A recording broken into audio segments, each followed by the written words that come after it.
संकट कटे मिटे सब पीरा, जो सुमरे हनुमत बलवीरा। और भूत प्रेत निकट नहीं आवे, महावीर जब नाम सुनावे। तो ये आदमी जब पढ़ता है, जब वो शमशान से गुजर रहा होता है, उसे लगता है भूत आ जाएगा, दंगे भड़के हुए हैं। अब मोदी जी शांत हैं। यानी जो मोदी जी 10,000 किलोमीटर दूर जाकर यूक्रेन में अपनी ताकत दिखा सकते हैं, वो हिंदुस्तान के मणिपुर में क्यों नहीं दिखा रहे। इस समय बसवराव जो बोम्मई है, उनकी हालत उस कांपते हुए मुर्दे की है, जिसे लग रहा है कि अब तो मेरी जो है गद्दी गई। नमस्कार, हिंदवोल्ट में आपका स्वागत है। मैं हूं इकराम, हमारे साथ लाइव जुड़ चुके हैं एडवोकेट रविंद्र कुमार जी। सर, बहुत बहुत स्वागत है आपका। सर, कर्नाटक की फिलहाल स्थिति जानना चाहता हूं। 2 दिन रह गए हैं वोटिंग का, उसके बाद क्या होगा नतीजा वो तो बाद की बात है, लेकिन फिलहाल मैं आपसे जानना चाहता हूं मौजूदा स्थिति क्या है। मोदी जी लगातार वहां पर डटे हुए हैं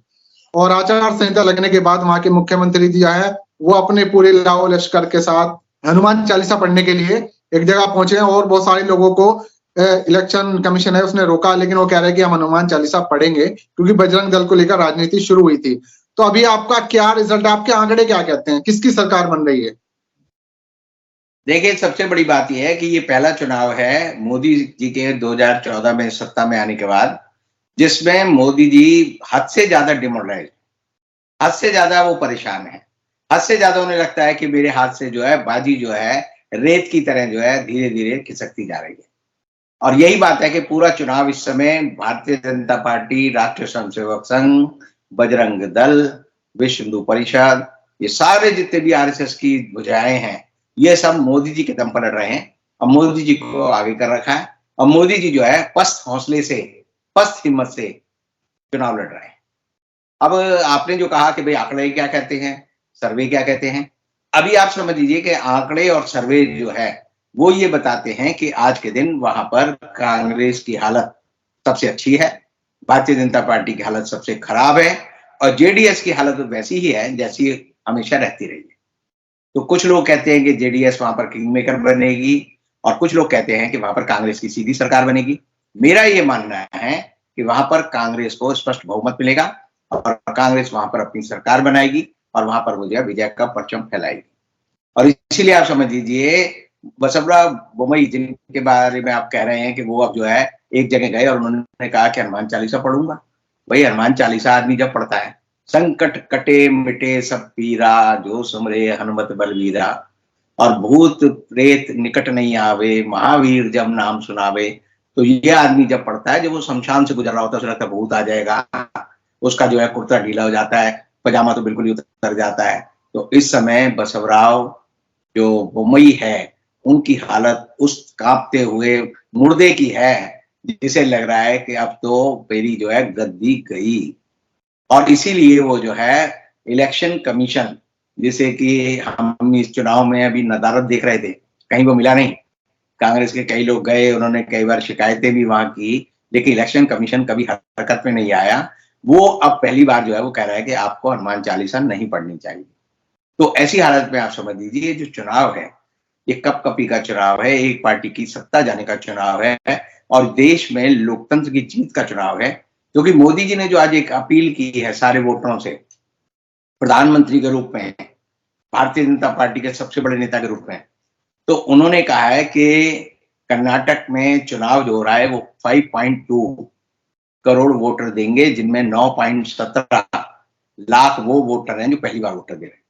अब ये आंकड़ा जो है तुरंत जो है चुनाव आयोग ने बता दिया कि मोदी जी का आंकड़ा गलत है। मोदी जी का आंकड़े हमेशा गलत देते हैं, ये हमेशा मैं मानता हूं, पूरी दुनिया मानती है। इस बार भी इलेक्शन कमीशन ने कहा कि इस समय कर्नाटक में 5.3 करोड़ लोग जो है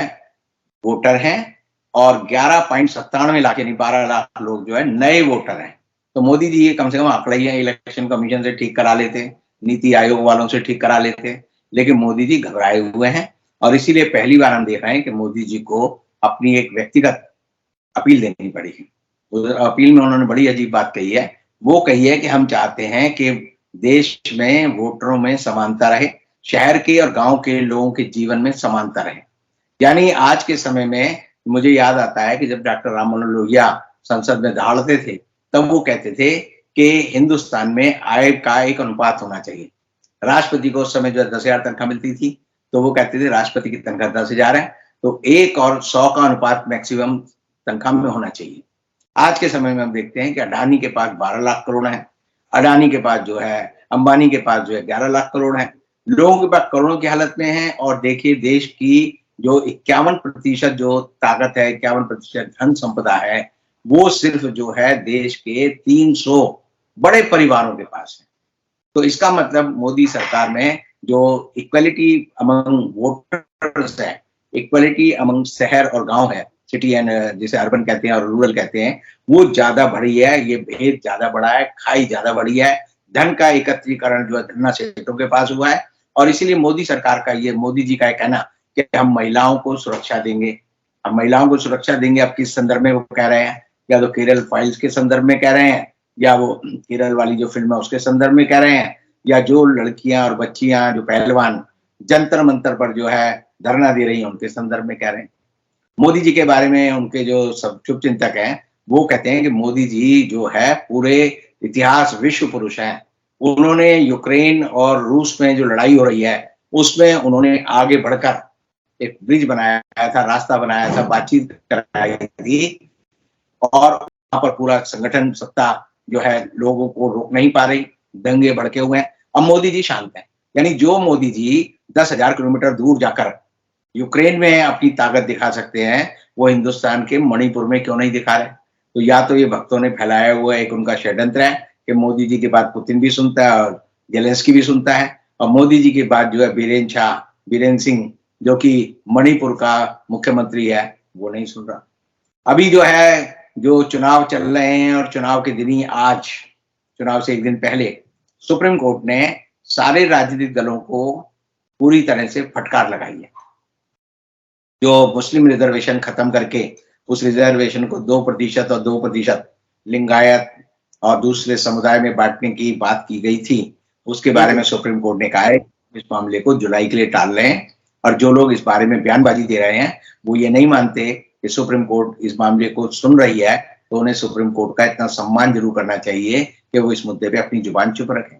तो ये बात भी ये बताती है कि सुप्रीम कोर्ट भी इनकी जो हरकतें हैं उन पर निगाह रखे हुए।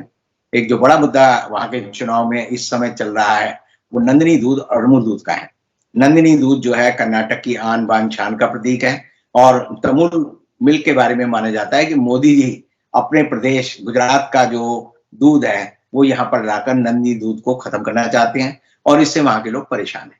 जो सबसे बड़ी बात हो रही है मोदी जी के साथ कि मोदी जी 2 चीजों के माहिर हैं, भीड़ को जुटाना, भीड़ से नारे लगवाना, और भीड़ को जुटाकर जो है अपनी जो है रोड शो करना। मोदी जी के सारे रोड शो फ्लॉप हुए हैं। हमने देखा अभी जो है बेंगलुरु में जो उनका रोड शो होना था, पहले उन्होंने उसका दिन बदला, फिर उन्होंने कहा जी 36 किलोमीटर की जगह 26 किलोमीटर का होगा, फिर वो 8 किलोमीटर का ही हुआ, और 8 किलोमीटर में भी मोदी जी भीड़ को देखने को तरस गए। लोग जो है खाली थे, सड़कें खाली थी, और इसीलिए मोदी जी को 8 किलोमीटर बाद ही अपना जो ये रोड शो था ये मानकर खत्म करना पड़ा। उन्होंने झूठा एक बयान दिया कि मैं यहाँ के लोगों को परेशान नहीं देखना चाहता, मैं यहाँ पर नीट की परीक्षा चल रही है इसलिए मैं अपना रोड शो कम कर रहा हूँ। तो मोदी जी को अकल आ गई। कर्नाटक चुनाव में कांग्रेस का किस चेहरा ज्यादा काम आया, प्रियंका गांधी, राहुल गांधी या खड़गे साहब का? देखिए जो चुनाव है, कांग्रेस पहली बार है कि बीजेपी जो है एक मुखी हो गई है। बीजेपी के पास जो है सिर्फ एक ही नेता है, वो नरेंद्र मोदी है। बसवरा जो बोमई है उनकी तो शक्ल ही बेचारे लोगों ने नहीं ली, नाम तक नहीं लिया, वोटर नाम भी नहीं जानते उनका। जो येदुरप्पा है वो भी बेचारे आए बाएं शाएं बक्के जो है, उनकी भी कोई वजूद नहीं है। यहाँ समझिए कि पूरी बीजेपी के पास आज के समय में कोई योद्धा नहीं है, कोई ऐसा नेता नहीं है जिसे जनता जानती हो।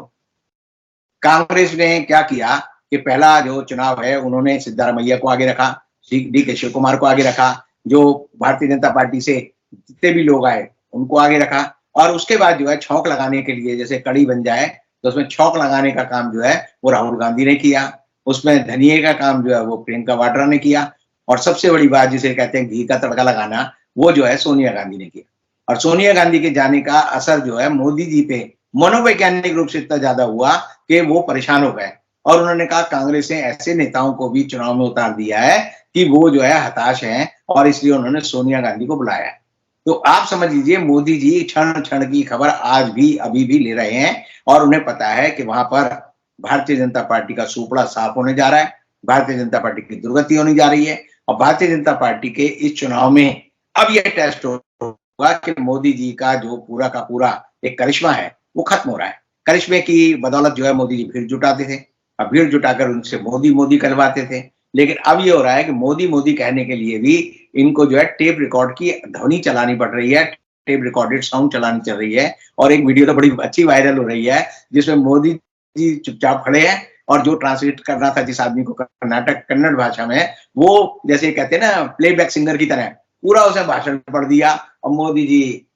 इधर उधर देखते रहे और वो जो है लोग भी चले गए और मोदी जी इतने परेशान नजर आए कि पहली बार मोदी जी के बारे में मुझे लगा कि मोदी जी को सही जवाब देने वाला उन्हीं का पार्टी का आदमी मिला जिसने आज सिद्ध कर दिया कि मोदी जी जो है प्लेबैक सिंगर नहीं है, बल्कि ये मंच पर जो है एक भाव भंगिमा देते हैं और प्लेबैक सिंगर दूसरा होता है। तो जैसे फिल्मों में होता है ना कि किशोर कुमार गा रहा है और पड़ोसन फिल्म में आया था एक बड़ा अच्छा सीन था कि सुनील दत्त जो है वो बजा रहा है, गाना गा रहा है और पीछे से जो है किशोर कुमार गाना में अपने स्वर दे रहा है। तो मोदी जी का ये रूप जो है बड़ा विचित्र लगा मुझे और मेरा मानना है कि मोदी जी को इस चुनाव से एक सबक मिलेगा, वो ये सबक मिलेगा कि अब आगे उन्हें छत्तीसगढ़ में चुनाव लड़ना है, उन्हें मध्य प्रदेश में चुनाव लड़ना है, उन्हें राजस्थान में चुनाव लड़ना है जो होने वाले चुनाव हैं, तो वहां पर उन्हें वहां के स्थानीय नेताओं को नर्चर करना चाहिए, उन्हें आगे रखना चाहिए और मोदी जी इस चुनाव में आधा ये बात मान चुके हैं। इसीलिए जितने उनके गोदी मीडिया के चैनल हैं वो मोदी जी को नहीं दिखाते सर्वे में, वो जगत प्रकाश नड्डा की शक्ल दिखाते हैं, कांग्रेस के प्रेसिडेंट की शक्ल दिखाते हैं और जेडीएस के नेता में जो है कुमार स्वामी की शक्ल दिखाते हैं। तो आप इन चीजों से समझ सकते हैं कि सबको पता है कि वहां पर दीवार पर लिखी इबारत है कि बीजेपी का सुपड़ा साफ हो रहा है, बीजेपी सत्ता से बाहर जा रही है और दक्षिण का एकमात्र राज्य है जिसमें भारतीय जनता पार्टी का वर्चस्व है, क्योंकि कर्नाटक में उनकी सरकार अगर चली जाती है तो आप देखेंगे केरल में गायब हो गई, तमिलनाडु में गायब हो गई, तेलंगाना में गायब हो गई, आंध्र प्रदेश में गायब हो गई और कर्नाटक में गायब होने के बाद विंध्याचल की बात जो है आप समझिए कि भारतीय जनता पार्टी को आने वाले समय में बड़ी परेशानी का सामना करना पड़ेगा और ऐसे में मैं कह सकता हूं कि वोटर जो है अब सारा दायित्व उन पर है, वो कल क्या फैसला लेते हैं। ईवीएम का शोर जरूर मिल लीजिएगा, लेकिन ईवीएम के बारे में एक बात ध्यान कर लीजिए, ईवीएम के साथ एक बड़ी दुर्घटना वाली बात होती है कि ईवीएम में हेरा फेरी हमेशा होती है। मैं इस बात को मानता हूं, यहाँ पे भी हेरा फेरी जरूर होगी, लेकिन हेरा फेरी के लिए करने के लिए जहां पर चुनाव होता है वहां के स्थानीय नागरिकों को जुटाना पड़ता है, वही नौकरशाह होते हैं, वही उसको काम करते हैं। लेकिन जब स्थानीय जनता आपके खिलाफ हो जाती है, जैसे बंगाल में हुआ, स्थानीय बंगाली जब आपके खिलाफ हो गया तो भारतीय जनता पार्टी ईवीएम में गड़बड़ी नहीं कर पाई, सिर्फ एक ही जगह गड़बड़ी कर पाई काउंटिंग में, जहां ममता बनर्जी जीत रही थी उनको हरा दिया। वो इसलिए क्योंकि कलेक्टर और जो रिटर्निंग ऑफिसर होता है उन्होंने मिलकर एक बेईमानी की थी। लेकिन मैं ये कह सकता हूं कि कर्नाटक में जो जमीनी कार्यकर्ता है, जो सरकारी कर्मचारी है, वो भ्रष्टाचार से इतना दुखी है, वो महंगाई से इतना त्रस्त है, वो बेरोजगारी से इतना परेशान है, वो शिक्षा और स्वास्थ्य की वजह से इतना निराश है कि वो अब जो है ईवीएम में गड़बड़ी करेगा तो बीजेपी के खिलाफ गड़बड़ी करेगा, जिसे हम कहेंगे रिवर्स गड़बड़ी है, रिवर्स कैलकुलेशन है और इससे भी बीजेपी को वहां नुकसान हो। बहुत बहुत शुक्रिया सर, आपने इस पूरे चुनाव का निचोड़ बताया है कि अगर बीजेपी हार रहेगी तो क्यों हारेगी और साथ ही अगर गड़बड़ करने का कहीं जरा सी उम्मीद है तो वो नहीं हो पाएगी क्योंकि स्थानीय जनता नाराज है। आप लोग इस वीडियो को ज्यादा से ज्यादा शेयर जरूर कीजिएगा क्योंकि इस पूरी वीडियो में कर्नाटक चुनाव का पूरा निचोड़ है। तो देखते हैं आने वाले दिनों में क्या होता है, तब तक आप न्यूज़ देखते रहें, चैनल को सब्सक्राइब करें। मिलते हैं फिर किसी नई खबर के साथ।